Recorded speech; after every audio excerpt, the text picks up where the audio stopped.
Өйткені пайғамбарымыз саллаллаху айтқандай, Құран оқылған үйлер періштелерге солай көрінеді жердің бетінде.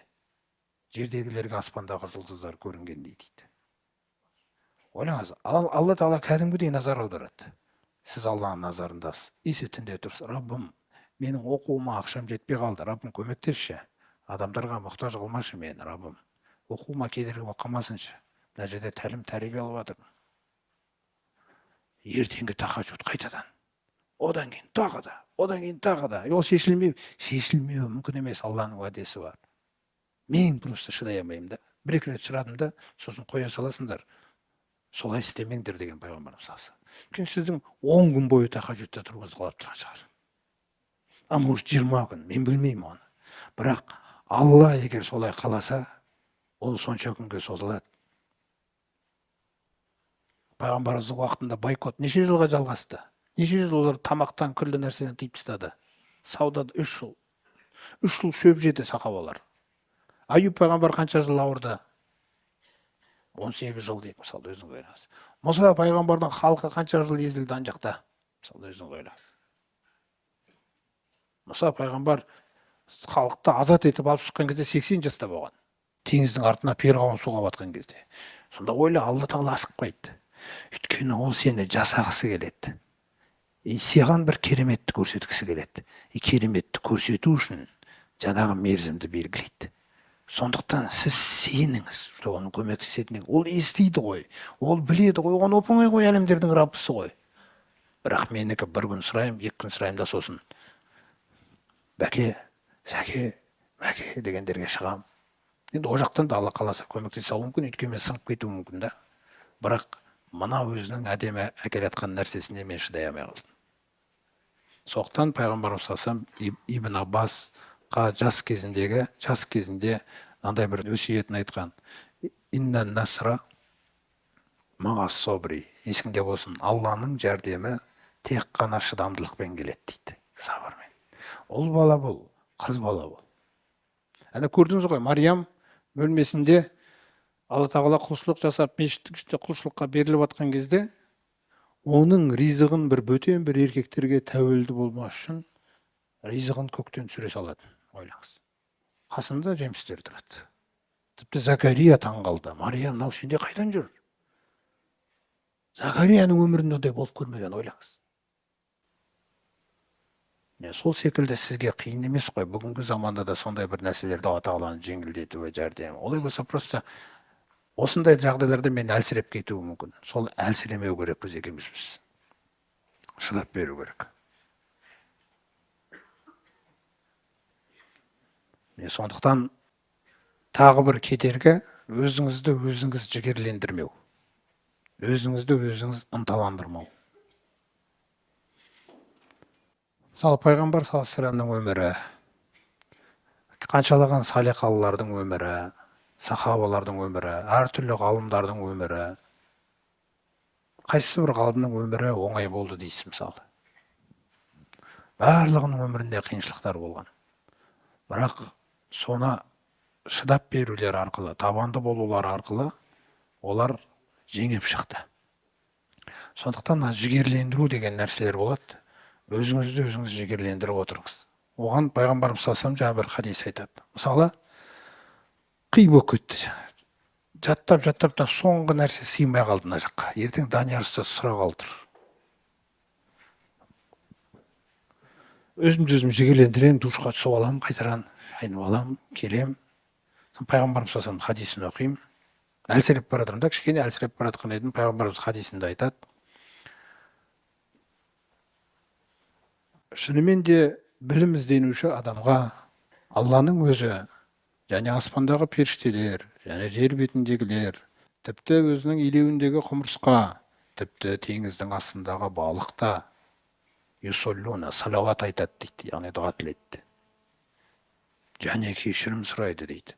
Шынымен де білім ізденушінің артықшылығы қарапайым ғибадат қылушынан менің сендердің іштеріңдегі ең төменгі дәрежедегіден артықшылығымен бірдей дейді. Альхамдулилля. Ашып жібересіз да. Біреуден күтіп отпаңыз. Кейде ұстаз айтуы мүмкін сізге жігерлендіруді. Осындай жұма күні немесе сабағының соңында бір 5 минут артуы мүмкін сізге. Альхамдулилля, сондай нәрсе болды. Бірақ өзіңіз жаңа бір хадистерді жинап алыңыз да, Алланың жолында. Ол үйіне қайтып барғаннан кейін Алланың жолында жихад жасап жүрген адам. Түсіндім, Раббым. Болды, Раббым деген нәрсені тезірек жасай қою керексіз. Осы нәрселер. Немесе сендердің іштеріңдегі ең хайырларың Құранды үйренгендерің және үйреткендерің. Барлық хадис сізге арналған. Білім жолындағы. Ойлаңыз. Сондықтан не дұрыс міне осы хадистерді қайта-қайта оқып, бір хадисті маңдайға бүйтіп жазып қойыңыз. Төсегіңіздің басына бүйтіп жазып қойыңыз да, шаршаған кезіңізде соны оқыңыз қайта-қайта. Раббым, жүрегіме кіргізші мына хадисті. Жүрегіме деп өзіңіз сұраңыз. Алламен осындай ашық болыңыз.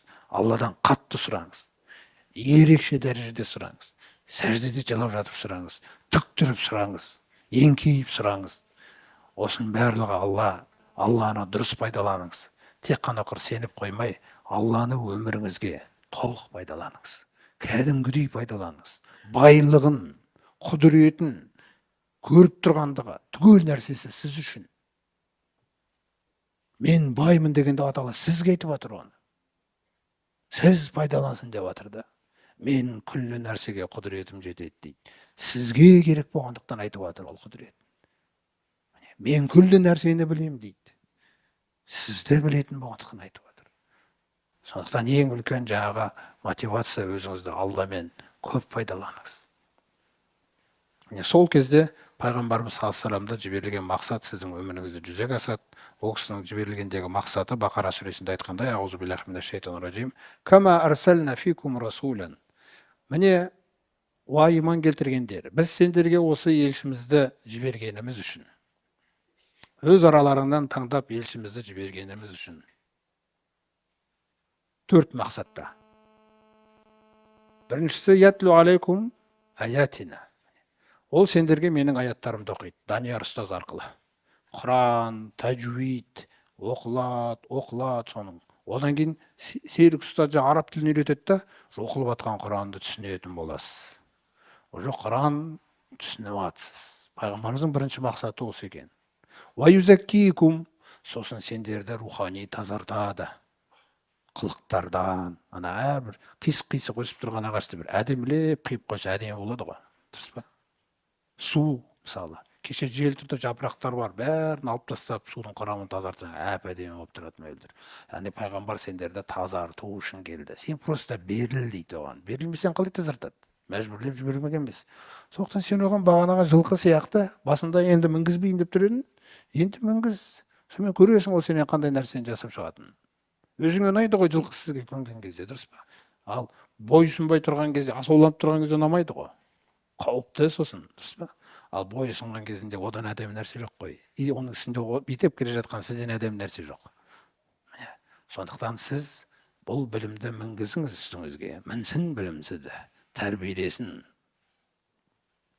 Екіншісі сонда сендерді рухани тазарту. Үшіншісі ваюаллимукумул китаба вал хикма. Сендерге Құран мен сүннетті үйретеді. Құран мен сүннет деген сөз ақида сабағы, фиқ, усул фиқ, сира, тағы басқа күллі жаңағы сабақтардың бәрін сіздерге үйретеді. Екінші орында қайсысы тұр? Жандарыңды тазартады. Күллі Құран мен сүннеттен алдын. Түсіндіңіз бе? Бағана біз айттық қой, тәубенің кешуі проблема болады кішкене. Соқтан оны пайғамбарымызды жіберген мақсаттардың біріншісі Құранды үйрету болса, екіншісі рухани тәрбие. Үшіншісі Құран мен сүннет. Құран мен сүннеттен кейін сіз ары қарай дамып, ғұламалардың ижтихадтарын оқып, ваюғаллимукум ма лам такуну та'ламун. Бұған дейін білмеген нәрселерге дейін үйретеді. Көрдіңіз бе? Сонымен сіз бір күндердің бір күні энциклопедия ғалымға айналып кетуіңіз мүмкінсіз біреуіңіз. Мына жердегі ұстаздың барлығының білімін қосып алған. Ол Аллаға оңай. Біз тілейміз, миллион болыңыз сондай. Ол керек мына халыққа. Ол керек мына үмбетке да. Соқтан сізді Алла Тағала ондай қылып жасайды, егер сіз соның бәріне дайын болсаңыз. Пайғамбарымыз осы мақсатта жіберілгендіктен фаскуруни. Олай болса, осы ел ішіне 4 мақсатта сендерге жібергенім үшін мені еске алыңдар. Бұл ең үлкен мотивация, Алланы еске алу. Неге ең үлкен? Егер сен мені еске алсаң, білесің бе мен саған қандай сый берем? Қандай сый? Мен сені еске алам дейді. Міне Алланың батасы деген сізге. Мен сені еске аламын. Вашкурули. Сондықтан білімдеріңе амал жасап шүкір етіңдер. Амалды шүкірлік деп айтады. Білімге амал жасап шүкір етіңдер. Валя такфуру. Білімге амал жасамай, қарсы келіп, шүкірсіздік жасап жүрмеңдер. Білем жолдың қиын екен. Сондықтан вастағину бис-сабри вас-сала. Сендер жәрдемді менен намаз арқылы, түнгі уақытта ма, таңғы уақытта ма, және де сабыр арқылы сұраңдар. Сабыр арқылы. Сабыр деген сөз мерзім.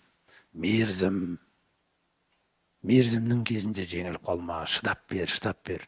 Мысалы, кейде жаңағы 100 метрға, 1 километрға жүгірген кезде, қатты жүгіріп келе жатқан адам кейбір нәпсі сәл ғана қалған кезде өзін аяп жібереді тіпті. Сөйтіп қалып қояды. Аямаған су өтіп кетеді. Біз тіпті сондай кезде де өзімізді аяп жіберетін боламыз. Міне Алланың жауабы, бір-ақ күн қалған кезде мен соңғы күнді оқымай қойдым ғой. Енді бір күн оқысам келгелі тұр екен да. Сөйтіп келмей қалды. Сондықтан вастағину бис-сабри вас-сала. Алладан жәрдемді сабырмен және намазбен тілеңдер. Неге Раббым бірінші намазды айтпадың? Неге сабырды айттың? Өйткені сен намазды оқыған кезде оқисың да, ассаламу алейкум рахматуллах, ассаламу алейкум рахматуллах. Енді не істеймін енді? Енді не істеймін? Намаз жұмыс істеген жоқ дейді сенде. Ал сабырмен жәрдем тілеуді үйренсең, сен намазыңда салмақты оқып, сәждеңде бәрінде ассаламу алейкум. Раббым, өзіңе тәуекел еттім. Мен саған сыйындым, қолымнан келгенін істедім. Раббым, тағы сыйынамын. Мен саған сыйына берем, Раббым. Мен бұдан жалықпаймын. Мен өйткені білем сенің жауабыңның жақын екендігіне. Осындай нәрселер, мысалы. Фастажабна лаху деп Алла Тағала айтады ғой. Аюб та маған сыйынды жауап бердім. Юнус маған сыйынды жауап бердім. Көрдіңіз ба? Закария менен бала сұрап, оған да жауап бердім. Қандай жақсы жауап берушіміз дейді. Сондықтан біліңдер. Соңғы қорытында бұл нәрседе білім жолында жәрдем сұраңдар Алладан сабырмен және намазбен. Және біліңдер. Валлаху мағас-сабирин. Алла Тағала сабырлармен бірге. Өйткені сабыр Алла Тағаланың сүйген қасиеті. Осы сабыр арқылы ғана әулиелер әулие болған, ғалымдар ғалым болған, муштахидтер муштахид болған, тақуалар болған, мужахидтер мужахид болған, мухажирлер мухажир, күллісін жасаған негізгі құрал. Пайғамбар бол, қарапайым бол. Барлығын Алланың міндеттеген сүйген міназы сабырлық деген мінез, табандылық деген мінез ешқашан қияметке дейін ешкімнен өзгермейді. Сондықтан ол сіз бен біз үшін өте маңызды құрал. Сол үшін Али радиаллаху анху айтқан, осыны жақсы түсінгеннен кейін, адамның денесінде бас қандай орын алса, иманда сабыр осындай орын алады дейді. Сабыр жоқ жерде иман жанағындай болуы мүмкін. Намазды оқыдыңда, енді не істемей, субхан, енді қайтемей деген нәрсемен отыру мүмкін. Сондықтан сабыр бұл басыңыз ғой. Сондықтан мынандай сөзді жазып қойыңыз. Неге? Төсектің басына. Сабыр, сабырлық тең ақылдылық. Сондықтан Құрандағы сабыр ет деген жердің барлығы ақылды бол деген сөз. Бітті. Егер оны істемесең, онда ақыл жоқ. Ашуланам, тастай салам, кетем, есік тарс еткізем, айқайлайым, тағы басқа нәрселер, қойындар шейдейм. Бұның бәрі ақылсыздық. Сол Алла Тағала осы сөйлеген сөзіміз үшін мені де сіздерге де Алла Тағаладан кешіріп сұраймын, баршамызға өзінің берекелі, пайдалы ғылым қылсын. Алхамдулилlah.